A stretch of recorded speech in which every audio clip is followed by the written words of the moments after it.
Hola, pues yo les voy a compartir un extracto de la tesis doctoral que presenté este año en la Universidad Iberoamericana en el Departamento de Letras. Ya dijeron el nombre, dispositivos de visibilidad en el teatro mexicano contemporáneo, escrito por 6 mujeres y dirigido a niñas y niños. ¿Podemos cambiar la diapositiva? El teatro en el país ha tenido modificaciones importantes durante este siglo, entre ellas las obras escritas por mujeres y dirigidas a niñas y niños.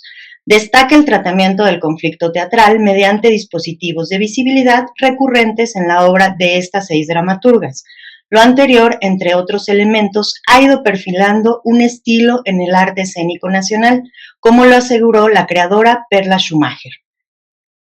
De acuerdo con Óscar Cornago y Patrice Pavís, el dispositivo consiste en un ensamblaje de elementos literarios audiovisuales que permite la materialización de la teatralidad, en el que el espectador forma parte de este y no es un ente externo.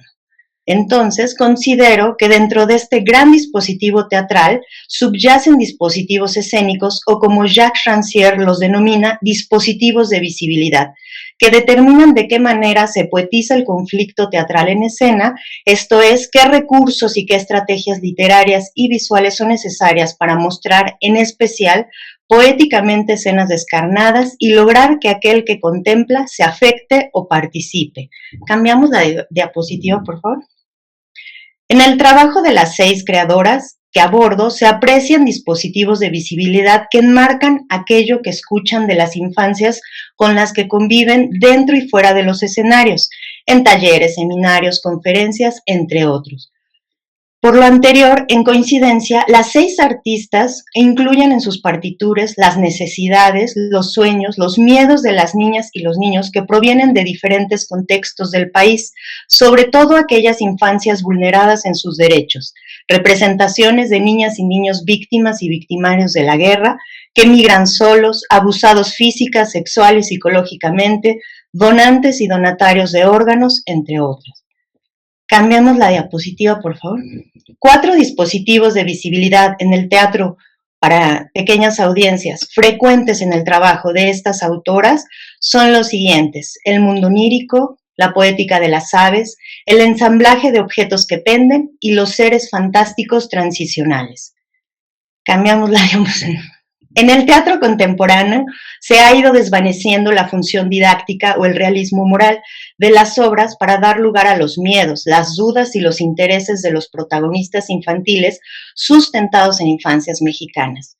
Los sueños representan una de las posibilidades para que los textos se asomen a realidades complejas, al tiempo que se despliega un contraste entre la fantasía del mundo onírico. De acuerdo con Rancière, algunos dispositivos de visibilidad se generan a partir de 2 movimientos, condensación y desplazamiento. Ambos términos están relacionados con la teoría que elabora Sigmund Freud acerca de los sueños, la interpretación de los sueños.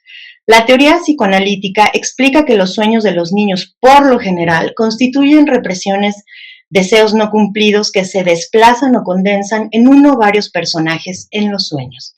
Ahora bien, la estructura que proponen algunas dramaturgas mexicanas es similar a la organización que realiza Freud. Los deseos que se quedaron incompletos, las dudas que no encontraron respuesta o la angustia que no pudo atemperarse durante la vigilia se desplazan al mundo onírico. También se condensan varios elementos en un personaje. Esto es la persona onírica, como lo denomina Freud. Cambiamos la diapositiva. De esta manera, el mundo onírico se ha erigido como el nuevo territorio donde se apuntalan los sueños reales, las angustias, los deseos de los pequeños, así como las escenas descarnadas de la vigilia. Por ello, los sueños son nítidos y tienen secuencias legibles similares a la vida real. La manera en la que el mundo onírico se despliega como dispositivo de visibilidad, logrando desplazamientos de temáticas reales sin la necesidad de hacerlo de forma realista, se ofrece mediante el término juego de sueño, de Jean-Pierre Sarrazac, que señala que el onírico es convocado para hacer resonar poéticamente la realidad y no para ocultarla. Cambiamos la diapositiva, por favor. La poética de las aves. El ave ha sido uno de los símbolos más importantes para el ser humano en diferentes épocas y diferentes rubros: el arte, la cultura, las ciencias exactas, las artes augurales, entre otros, como lo asegura la ornitóloga María de Lourdes Navarijo. Cambiamos la diapositiva.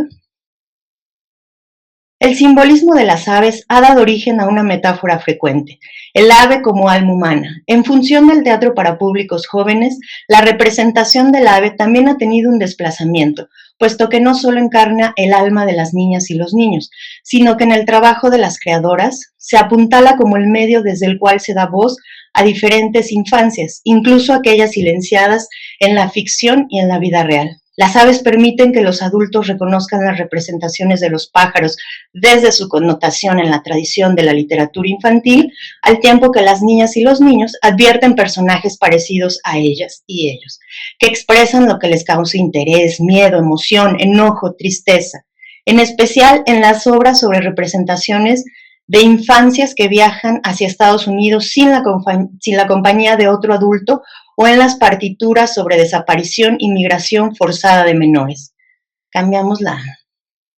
Maribel Carrasco, en especial, ha configurado una constelación de aves a lo largo de su obra para realizar lecturas compartidas con las pequeñas audiencias, involucrándolas desde el proceso creativo. Un recurso importante, cambiamos la diapositiva, del artista constituye el desdoblamiento de personajes. Un protagonista encarna un ser humano en algunos momentos para después convertirse en un ave. Cambiamos la... Ensamblaje de objetos que penden. En primer lugar, delimito el término ensamblaje de acuerdo con Pavís. Cito, el ensamblaje resulta un concepto y un instrumento práctico para describir cómo la dramaturgia moderna y contemporánea reúne a veces materiales para constituir paso a paso una performance a partir de elementos reunidos más o menos sistemáticamente. Cierro cita. De esta manera, un ensamblaje de objetos que penden despliega una metáfora. Al respecto, Francisco Arrieta, en el libro de Shada Hilarios, Los objetos vivos, escenarios de la materia indócil, anuncia que los objetos que penden simbolizan el intersticio entre dos umbrales, enfatizan la sensación de permanecer entre la realidad y la fantasía. En este sentido, podrían compararse con el trayecto de los migrantes. Cito. Por eso, el objeto suspendido, el objeto en suspensión, el objeto que nos habla de esa imposibilidad de tocar el piso, de volver a una normalidad, de volver a tener sentido, el objeto que nos habla de los ausentes, de los desaparecidos, de los que ya no están, esa sensación de ingravidez que de repente atraviesa a las personas cuando reciben la noticia o se enteran de que otras personas ya no están. En las acotaciones escenográficas de algunas obras, las dramaturgas eligen ensamblajes de objetos que cuelgan. Lo anterior refuerza la sensación de que los personajes se encuentran entre dos umbrales, como aquellos protagonistas que están en medio de la guerra, los migrantes, los que están muy enfermos, los que desaparecen forzadamente, aquellos que son violentados por alguno de sus familiares. La vida sigue su curso, pero ellos se encuentran en la suspensión, en la antesala de cumplir un sueño, escapar, de perderlo todo o quedar atrapados para siempre. ¿Cambiamos? Cambiamos de... Gracias. Seres fantásticos transicionales. La fantasía ha acompañado a los seres humanos desde el comienzo de sus vidas. Constituye un elemento estructurante de la psique. De acuerdo con Donald Winnicott, se trata de la ilusión y representa el estadio primario antes de que las personas distingan la realidad interna de la externa. Posteriormente, en la adultez, el arte, entre otros, constituye la remanencia de la fantasía. Jamás desaparece por completo. En algunas obras de las dramaturgas sobre desaparición forzada y violencia familiar, los protagonistas interactúan con objetos que cobran vida, se poetizan, en momentos de mayor sufrimiento o desesperación. En estas partituras, algunos personajes configuran un objeto protagonista, como lo denomina Shada Hilario, o transicional, como lo señala Winnicott, que se vuelve una coraza ante la angustia que sienten en situaciones complejas. Cambiamos la diapositiva. Al atemperarse el momento, los personajes fantásticos desaparecen y los protagonistas pueden seguir adelante a pesar de las pérdidas o del dolor. Muchas gracias.